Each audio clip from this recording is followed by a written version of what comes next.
Hi అందరికీ నమస్కారం అండి. Welcome back to Sharath updates YouTube channel.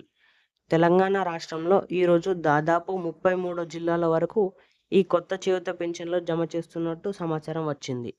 దీని గురించి పూర్తి వివరాల కోసం వీడియోను ఎక్కడా కూడా స్కిప్ చేయకుండా పూర్తి వరకు చూసే ప్రయత్నం అయితే చేయండి. అలాగైతేనే వీడియోలో ఉన్న సమాచారం క్లియర్గా అర్థమవుతుంది.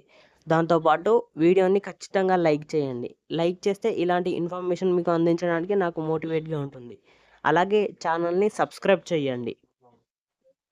కాంగ్రెస్ అధికారంలోకి వస్తుంది. కాంట్రిబ్యూషన్ పెన్షన్ స్కీమ్ను రద్దు చేస్తుంది. పాత పెన్షన్ విధానాన్నే తెస్తుంది. ఇది ఆ పార్టీ మేనిఫెస్టోలో హామీ. కానీ అధికారంలోకి వచ్చాక ఈ హామీను ఆ పార్టీ విస్మరించింది. ఛత్తీస్గఢ్, రాజస్థాన్, హిమాచల్ ప్రదేశ్ అలాగే కాంగ్రెస్ పార్టీ సిపిఎస్ను రద్దు చేసింది. జార్ఖండ్ జేఎంఎం కాంగ్రెస్ సంకీర్ణ ప్రభుత్వం కూడా సిపిఎస్ను రద్దు చేయడం జరిగింది. పంజాబ్లో కూడా రద్దు నోటిఫికేషన్ ఇచ్చింది. తెలంగాణలో మాత్రం ఆ ఊసే ఎత్తడం లేదు. దీంతో ఉద్యోగులంతా నిరసన కార్యక్రమాలకు సిద్ధమవుతున్నారు. సిపిఎస్ విధానంతో ఉద్యోగి రిటైర్ అయిన తర్వాత వచ్చే 50% పెన్షన్ అంటే మూల వేతనంలో దూరమైపోయింది.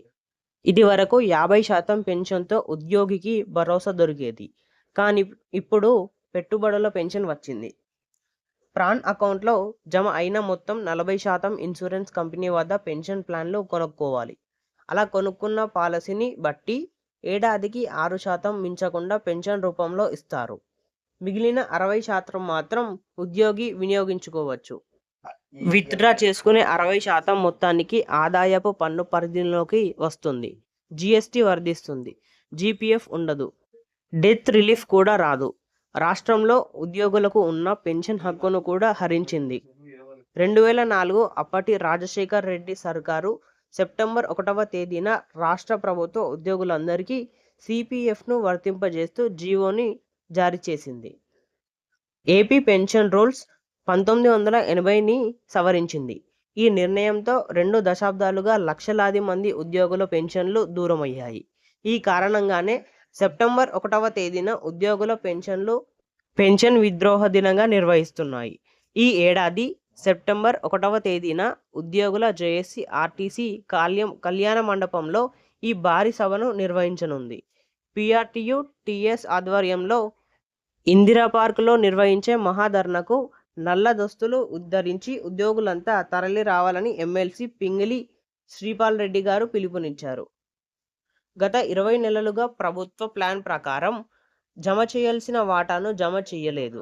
నెల 200 కోట్లను సర్కారే వాడుకుంటుంది. ఇలా ఉండగా సిపిఎఫ్ ఉద్యోగ సంఘాలతో చర్చలు జరపడం లేదు. డిఎస్సి నోటిఫికేషన్ 2003లో ఇచ్చిన ఉద్యోగాలను 2004లో భర్తీ చేశారు. నోటిఫికేషన్ ప్రామాణికంగా కాకుండా పోస్టింగ్ తేదీ ఆధారంగా సిపిఎఫ్ను అమలు చేయడంతో ఆయా టీచర్ల పాలిట శాపంగా మారింది.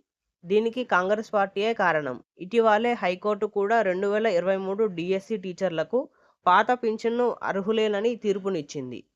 ఆఖరికి ఈ తీర్పును కూడా ప్రభుత్వం అమలు చేయడం లేదు. దీంతో ఉద్యోగులు సంఘాల నేతలు పోరుకు రెడీ అవుతున్నారు.